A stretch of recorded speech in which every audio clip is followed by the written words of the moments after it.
Art is not something you just relate to on a commodity basis. It's something which you have to take almost into yourself.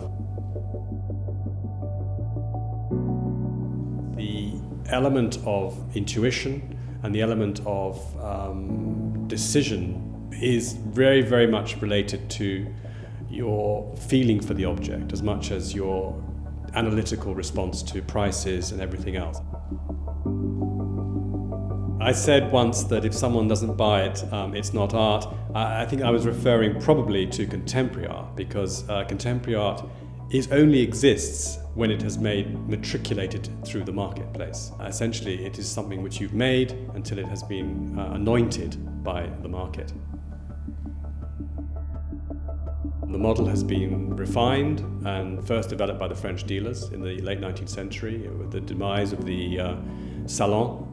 Alfred Barr in New York created this amazing museum, the Museum of Modern Art, and that essentially has defined what art in the mainstream is.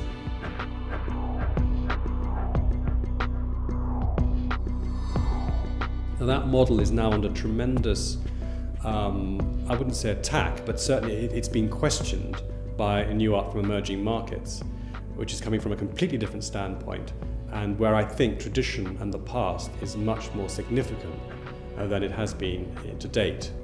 There's a great reverence and attachment to the past, not only to art, but also in the ways of behaving, the ways of living, the broader culture. And that's, I think, very, very key, from ceremony to everything, really. And I think that's something which we have lost to some extent in the West with industrialization. There are areas now which are showing the world a new type of contemporary. A new type of contemporary to a Western ear really means something which has never been done before, which is unique and which is pushing the boundaries forward. It's this notion in the West that we're always going forward.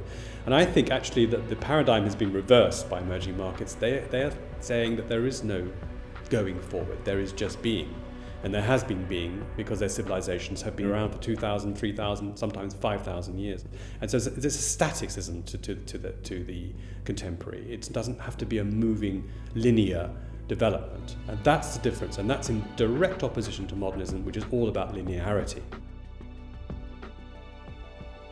In terms of the reflection of value and price in the new art, it's got a long way to go, because at the moment prices for contemporary Western art are exceedingly high in comparison. And so I think there's a lot of catch-up, and the room for growth is substantial. I mean, if a painting by Gerhard Richter can fetch upward of $20 million, an equivalent by an artist, say, like Farhad Moshiri, at 1.5 million maybe, shows you the level of growth there can still be in that market. The art market changes very, very quickly, and for reasons sometimes which don't seem apparent. But if you have a sound grounding in the things which move markets, you're able to reach a judgment based on solid foundations. And that's something which I think a lot of fund managers and investors, pure and simple in the art market, fail to realize, is that art is a consumer good, a potential investment, but essentially it is a passion good, and that's what we try to convey to our students, the sense that art is a passion investment.